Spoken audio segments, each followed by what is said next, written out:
नमस्कार, मैं कीर्ति। हरियाणा चुनाव के सभी एग्जिट पोल के अनुमान को गलत साबित करते हुए बीजेपी पूर्ण बहुमत के साथ सरकार बनाने जा रही है। बीजेपी ने यहां 48 सीटें जीती हैं। इस चुनाव में कांग्रेस को बड़ा झटका लगा है। सरकार बनाने के ख्वाब देख रही कांग्रेस महज 37 सीटों पर सिमट कर रह गई। इस चुनाव नतीजों के बाद सत्ताधारी बीजेपी विपक्षी कांग्रेस लगातार हमलावर है और राहुल गांधी को कांग्रेस की हार का जिम्मेदार बता रहे हैं। लेकिन इन सब के बीच यहाँ गौर करने वाली बात ये भी है कि राहुल गांधी ने हरियाणा की जिन 12 सीटों पर रैली की थी, उनमें से 7 पर कांग्रेस को हार मिली। लेकिन फिर भी कांग्रेस को मिली हार के बीच एक सीट को लेकर कांग्रेस की खूब चर्चा हो रही है। जी हाँ, सबसे हाईलाइटेड सीट रही फिरोजपुर झिरका सीट, क्योंकि इस बार हरियाणा में सबसे बड़ी जीत फिरोजपुर झिरका सीट से कांग्रेस प्रत्याशी मानन खान ने दर्ज की, जो कि नू दंगों में गिरफ्तार हुए थे। जी हाँ, नू दंगों में गिरफ्तार हुए मानन खान 98,000 के बड़े अंतर से उन्होंने जीत कर दर्ज की।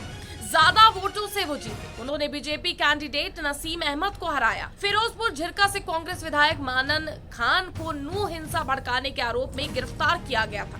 इन आरोपों के बावजूद मानन खान सबसे ज्यादा जीत के अंतर से विजेता बनकर उभरे। हालांकि हरियाणा में उनकी पार्टी सरकार नहीं बना सकी। मानन खान को जहां 1,30,497 वोट मिले, वहीं नसीम अहमद को केवल 32,056 वोट मिले। इसके अलावा INLD प्रत्याशी मोहम्मद हबीब को 15,638 वोट मिले। इस सीट पर जेजेपी प्रत्याशी जान मोहम्मद को केवल 720 वोट मिले और वो 5वें नंबर पर रहे। इस सीट पर आम आदमी पार्टी के प्रत्याशी वसीम जफर को नोटा से भी कम वोट मिले, जहां नोटा को 439 वोट मिले, जबकि आप कैंडिडेट को केवल 234 वोट मिले। इसके अलावा अगर सबसे कम अंतर से जीत की बात करें तो वो उचाना कला से बीजेपी प्रत्याशी देवेंद्र अत्री की हुई। इस सीट पर देवेंद्र अत्री ने कांग्रेस उम्मीदवार विजेंद्र सिंह को महज 32 वोटों से हराया है। जी हाँ, इसके अलावा इस सीट पर सबसे चर्चित नाम पूर्व डिप्टी CM दुष्यंत चौटाला का भी था, जो इस बार 5वें नंबर पर रहे। दुष्यंत को महज 7,950 वोट मिले, जबकि आम आदमी पार्टी के कैंडिडेट पवन फौजी 8वें नंबर पर रहे। हरियाणा में बीजेपी ने इस बार शानदार प्रदर्शन करते हुए जीत की हैट्रिक लगाई। बीजेपी को इस बार 48 सीटों पर जीत मिली। हर पोल ये कह रहा था कि बीजेपी हारेगी, लेकिन सबके अनुमान दरकिनार करते हुए बीजेपी जीती, जबकि कांग्रेस 37 सीटों पर ही जीत सकी। इस चुनाव में जनता ने दुष्यंत चौटाला की जननायक जनता पार्टी को पूरी तरह से नकार दिया।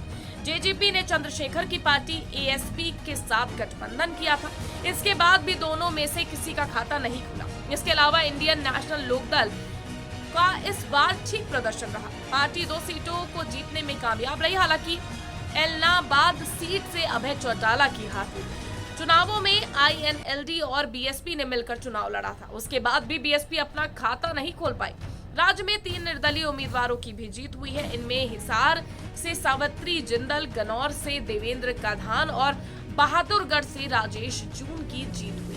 तो आपने देखा, कहते हैं ना कि चुनाव में जनता किसके पक्ष में जा रही है, ये वोटों की गिनती के बाद ही पता चलता है। और ऐसा ही कुछ नजारा देखने को मिला, जहां गिनती की शुरुआत जब वोटों की हुई तो ये बताया जा रहा था कि कांग्रेस ने बढ़त बनाई हुई है, कांग्रेस आ गई है, कांग्रेस आ गई है। लेकिन और जैसे जैसे चुनावी नतीजे हर एक सीट से सामने आने लगे, बीजेपी ने 48 सीटों पर जीत दर्ज की, वहीं कांग्रेस 37 पर सिमट कर रह गई। तो जो मुद्दे गरमाए जा रहे थे, जो बताए जा रहे थे कि बीजेपी के लिए नुकसानदायक है, लगता है आज भी हरियाणा की जनता बीजेपी को ही चुनना चाहती थी और यही साबित भी हुआ। लेकिन कांग्रेस कहां फेल हो गई, अब इस पर मंथन कांग्रेस को करना चाहिए।